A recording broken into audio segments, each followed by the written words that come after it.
is that you can only take people along a certain path up to a certain point. After that, your true colors come out.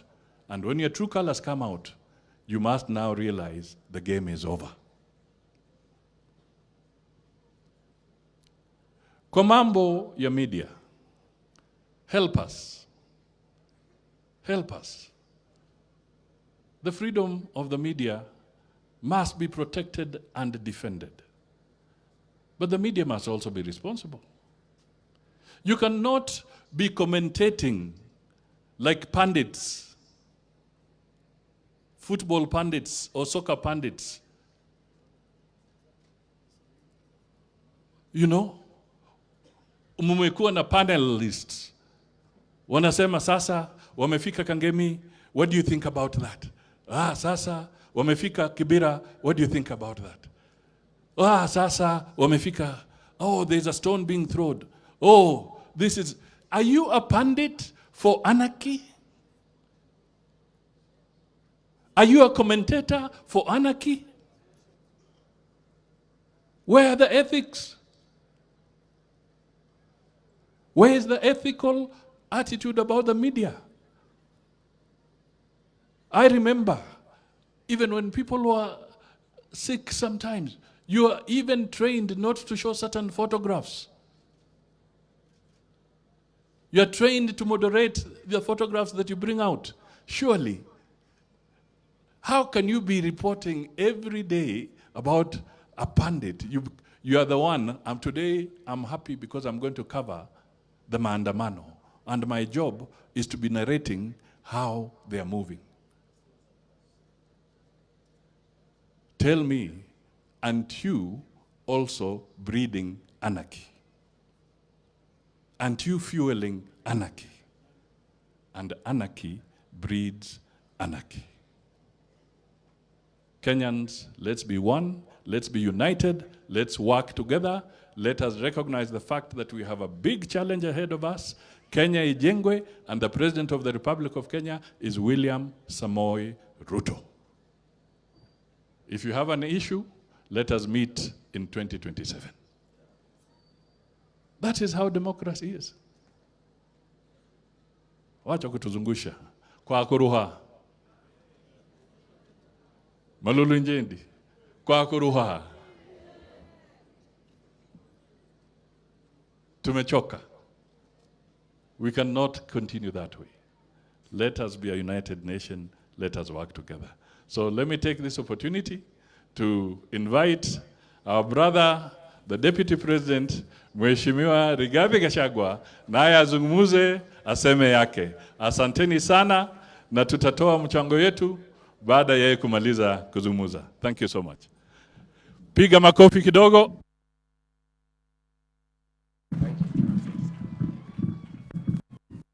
Asanteni, tafadhali mketi.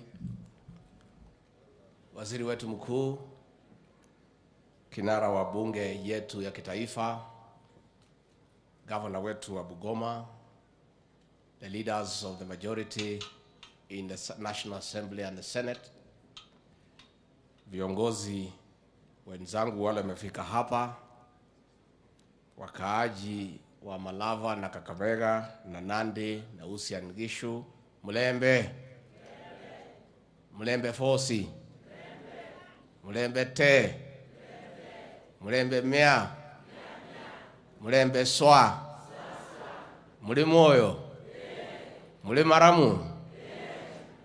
Nisalimieni kwa hewa. Bwana Yesu asifiwe. Bwana Yesu asifiwe tena. Yomne Chamige. Asante sana. Waziri wetu mkuu, nimeshukuru sana kufika hapa na viongozi wenzangu kwa mwaliko wa ndugu wetu Farouk Kibet kwa ibada ya shukrani ya kumshukuru Mwenyezi Mungu kwa yale mema ametutendea kama taifa, na juu yake wale tumepata nafasi za uongozi. Tunashukuru Mungu pia kwa mvua ambayo umetusaidia kuzalisha chakula. Kwa hivyo viongozi wetu wa dini tunataka tuseme asante, tumefurahia sana kuwa hapa. Juu ya hayo, ningetaka nichukue nafasi hii kulete salamu ya kiongozi wetu, Rais wa Jamhuri ya Kenya, President William Samoei Ruto. Kwa niaba ya Rais William Ruto na mimi na timu yetu yote ya Kenya Kwanza, nataka nikiwa hapa Malava na majirani wa Uasin Gishu na Nandi wakiwa hapa, niseme tuna shukurani tele Rais na mimi na sisi zote kwa maombi yenu. Juu ya maombi mkatuongezea kura, tukapata uongozi. Nataka niseme asante. Waziri wetu mkuu, huyu kiongozi wetu Kibet Faruku ni jamaa muungwana na ni kiongozi ako mpango kababe. Ukiangalia mpangilio ya hii hafla, unaheshimu mipango yake. Na vile tu hamwezi kujua, si hafla peke yake, zile hafla zote mnaona rais na mimi kila Jumapili katika Jamhuri ya Kenya, mwenye kupanga ni huyu Kibet Faruku.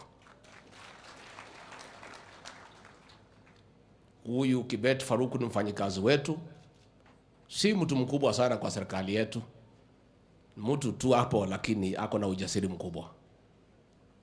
Na katika safari yetu ya uongozi, Mwenyezi Mungu akituonekania na Wakenya wakitupigia kura, huyu Faruku Kibet alichangia kiasi kikubwa ushindi wa Rais William Ruto. Pigeni yeye makofi. Na kwa hivyo alitualika tukuje hapa kwa ibada ya shukrani. Tulikubali bila maswali, kwa sababu yeye ni mcha Mungu na ameweka mambo ya Mungu mbele. Na pia Faruku, na kupongeza kwa kuleta jamii pamoja. Hii ni njia ya kumsaidia Rais William Ruto kuunganisha jamii wote katika Kenya. Na kwa hivyo tunataka kusema asante. Mmeuliza mambo mengi, ile ya barabara, Waziri Kipchumba Murkomen amejibu na tutafuatilia. Mmeuliza ile mambo ya stima, huyu mbunge huyu wetu Malulu Ijendi, mtu ya nguvu, chuma ya zamani, utakuja kwangu ndio tufuatilie pamoja. Na ninataka pia nichukue nafasi hii kwa kupongeza watu ya Malava kwa kumchagua huyu kiongozi. Huyu kiongozi maono, hata kama kuna pahali alikuwa amechanganyikiwa kidogo, karibu azame pale kwa ile mzee ya kitendawili, Mungu akamuonesha njia, na ndio waleo ameleta serikali yote hapa. Kama angepotea njia ile, angekuwa sasa na sufuria juu ya kichwa akingangana na tear gas. Kwa hivyo watu ya Malava, huyu kiongozi tunamheshimu, tunampenda, ako na ujasiri, ako na maono ya kuendeleza maendeleo katika eneo hili la uwakilishi bungeni. Mambo ya bolea, mnajua tulipata bolea ikiwa shilingi 7,000. Ilikuwa imewekwa 7,000 na yule rais aliondoka wakiwa na ndugu yake yule mzee wa maandamano. Tumengangana, hakuwa na andamana, itaendelea kuteremuka. Pia constituency tukue na hati kwa ile kwa nyinyi, lakini kwa mimi ndio mwenye na kwa hivyo mtaendelea kuvuna na iheshimike. Alipata katika jamii ya Mlembe. Kama viongozi hamwezi peleka, nataka niseme asante. We request the West Dawa wakiwa nje, walikuwa na kila kitu, machief, police, system, deep state, pesa, hata ile ya wizi ya COVID, hiyo yote walikuwa naye. Rais William Ruto akagonga hao 9-0. Sasa akiwa rais 2027 si mteremko. Kwa hivyo ni mzuri jamii ya Mlembe, chini yao viongozi wenu, mketi chini, mujipange na hii serikali na kuja. Shares yenu kwa hii serikali muongeze marudufu. mara 3 mara 4, mkarimbie sisi watu ya mlima. Hata kama hamwezi fikia sisi, mtajaribu. Ama mtatufikia? Mujipange na hii serikali.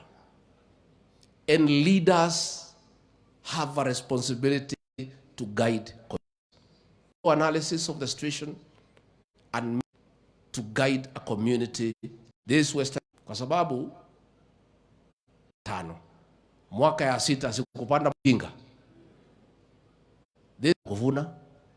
It is the I end retire so that the region can development needs in Nairobi by Raila Odinga moved on and made a conscious and own, including the last, the same. Alonso is alone.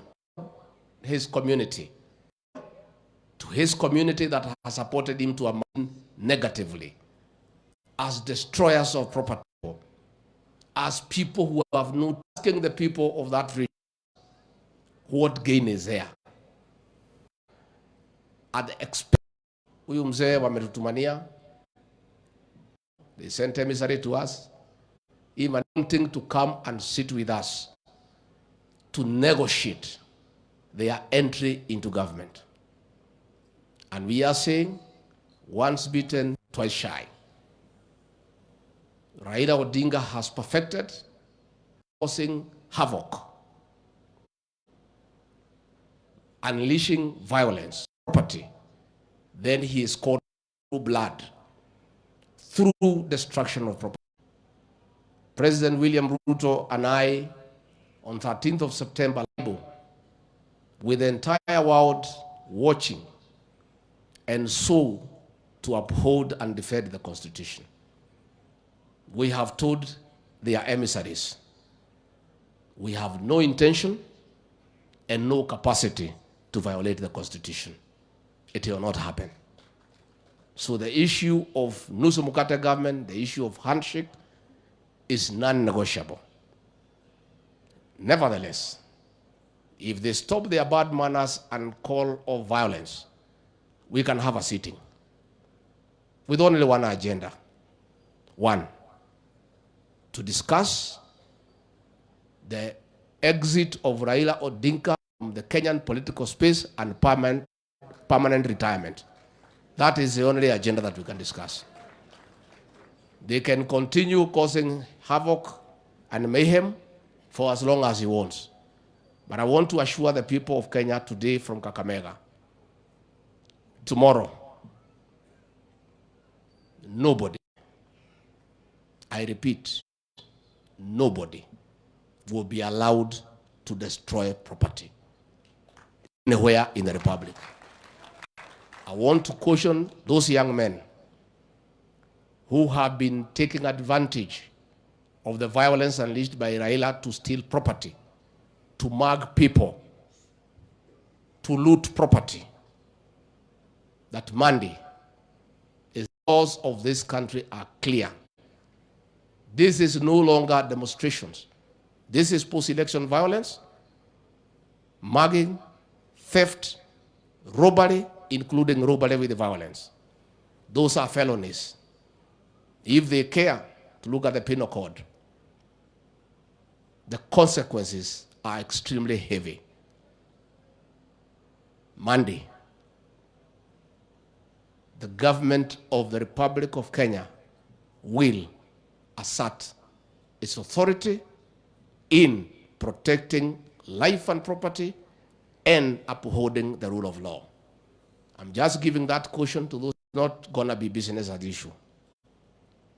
It cannot happen, and it will not happen because it is wrong, it's unacceptable. I want to say, Raila Odinga, you are accusing the international community of abandoning you. You are out of order. Nobody has abandoned you. The international community have now known you. They did not know you. You have been exposed. The year before, they thought you are a Democrat. You are a human rights crusader. But the events of August 15 at Bomas of Kenya, where all the ambassadors were present as the public portal was displayed, and they added the votes, and they were convinced that William Ruto won fair and square.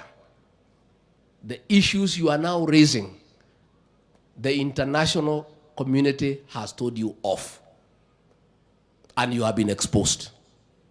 Now you are crying. Oh, these people have abandoned us. For your information, America is the world's largest democracy. It is insulting to the American government for Raila Odinga to ask them to help him undermine democracy in Kenya. It's not possible. As Raila Odinga was running amok in the streets of Nairobi, in Mukuru Kayaba, in Maradaima, President William Ruto and the American ambassador, Meg Whitman, were having a serious conversation with over 200 investors where a deal for 80 billion shillings investment in this country was concluded.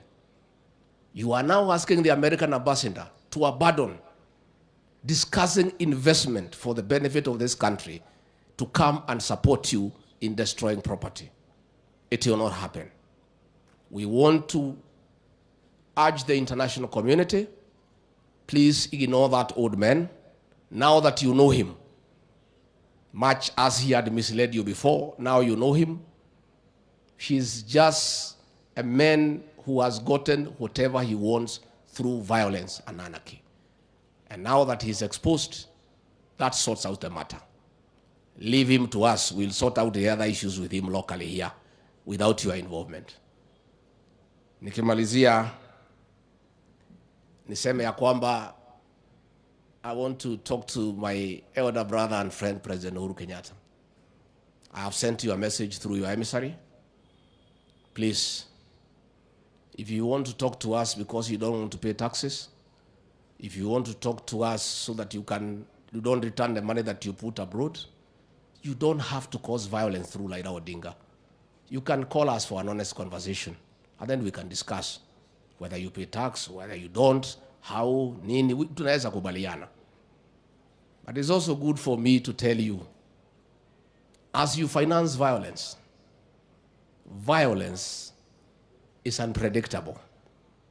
Many times, it comes to consume the financiers.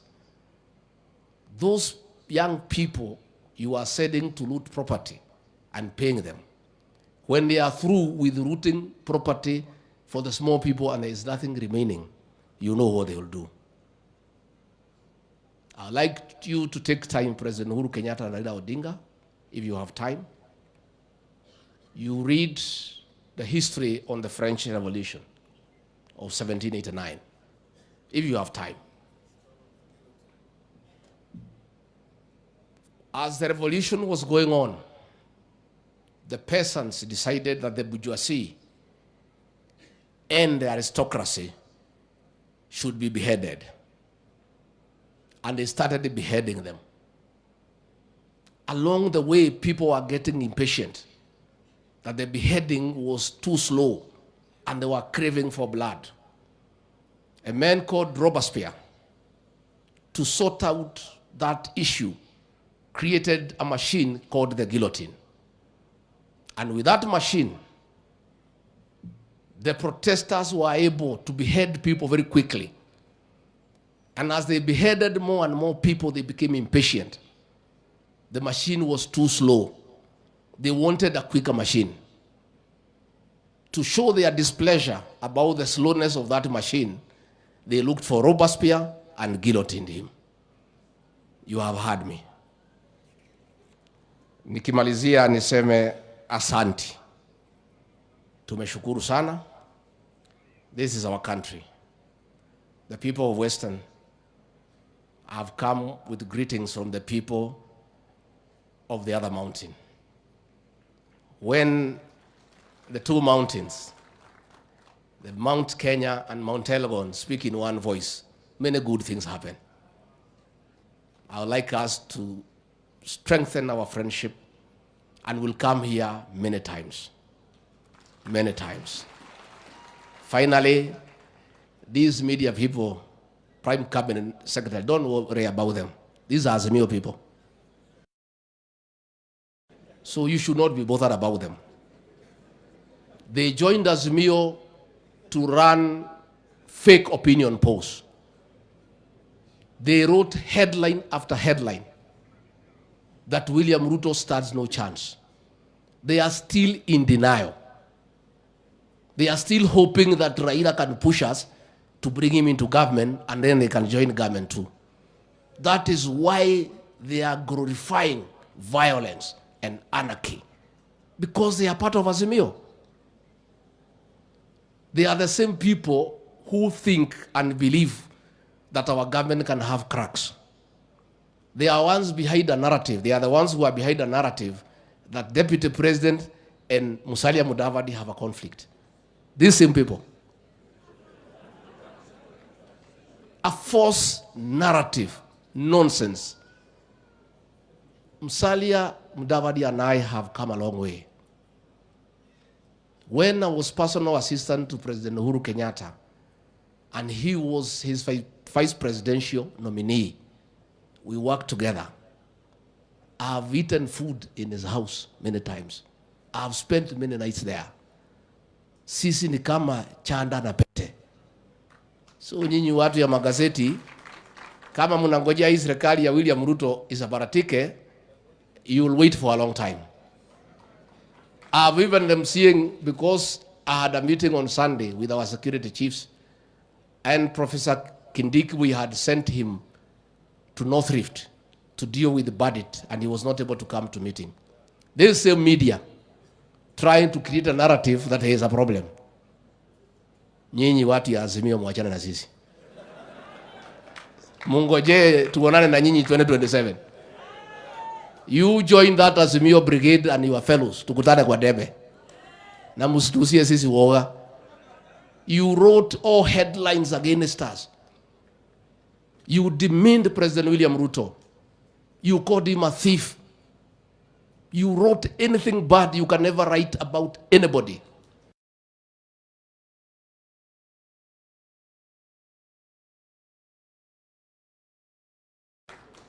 You are writing and glorifying violence, and then trying to play victim. The people of Kenya will once more ignore you. Watu ya media, poleni sana. Mujaribu 2027 na hiyo mzee yenu. When President amenituma akaniambia usalimie hao wangwana. Mumesalimika? Na akaniambia hata kama mnaenda maombi, sisi tunaelewa mambo ya kanisa, lazima tujenge kanisa. Kwa hivyo amenipatia bahasha ya kujenga kanisa. Kwa hivyo tumekuja. I don't know how, Farouk, you want us to collect the funds.